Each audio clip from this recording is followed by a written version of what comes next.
தம்பி நான் என்னுடைய உச்சத்தை விட்டுவிட்டு, நான் அவ்வளவு வருமானத்தை விட்டுவிட்டு, வானுவ வீட்டு வாசல எவன்டா நின்னா? உன் வாட்ச்மேன் கூட நிக்கலையடா, ஏண்டா இந்த மாதிரி பேச்சலைற? சேவை செய்ய வந்தா சேவை செய்.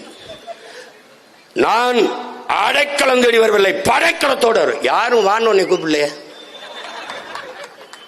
எதுக்கு வர்ற? எதுக்கு வர்ற?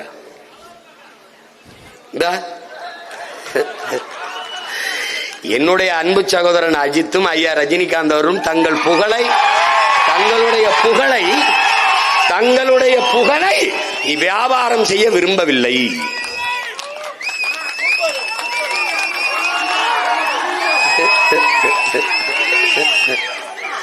டேய், மக்களின் பிரச்சனையை இந்த நிலத்துல டேய் உனக்கு சொல்றேன். ஐயா எம்ஜிஆர் நடிகர் நினைக்காத, 1.5 மணி நேரம் ஆனாலும் எழுதி வச்சு படிக்காம பேசுவாப்ல.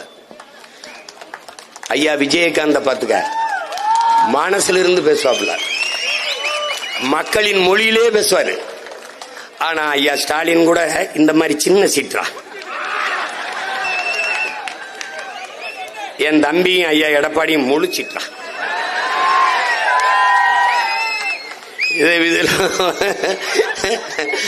பார்த்து எழுதுற மாணவன், படிச்சு எழுதுற மாணவன், எந்த மாணவன் நல்ல மாணவன் நீங்க தான் முடிவு எடுக்கணும். இது என்ன பண்ணிக்கிறது. இப்ப பாத்தீங்கன்னா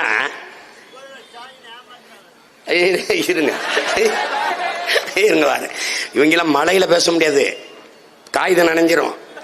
அது எந்த ஊர் பேரு? ஒரு ஊர்ல வந்து கோயமுத்தூர்ல நல்ல இட்லி மீன் குழம்பு அருமையாக இருக்கும், இங்கே சுக்கா நல்லா பக்காவா இருக்கும். டேய், இதெல்லாம் ஒரு தலையம் பேசுறதாடா. என்னது இது? திருச்சி என்றால் மலைக்கோட்டை. பைத்தியக்கார பையில மருதமலை, அத உறுதியா பேசுவாப்ல வரும்போது.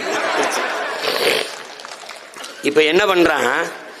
ஒவ்வொன்னா வெளியேற்றி வந்த இந்த தமிழ் சமூகத்தை உன்னுடைய வரலாற்றிலிருந்து வெளியேற்றி, உன்னுடைய பெருமையிலிருந்து வெளியேற்றி, மெதுவா உழைப்பிலிருந்து வெளியேற்றான்.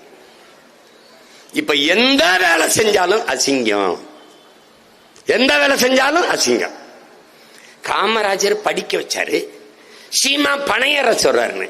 ஏன்னா எங்க ஆத்தாளப்பன் பனையேறி தான் என்னைய படிக்க வச்சான்.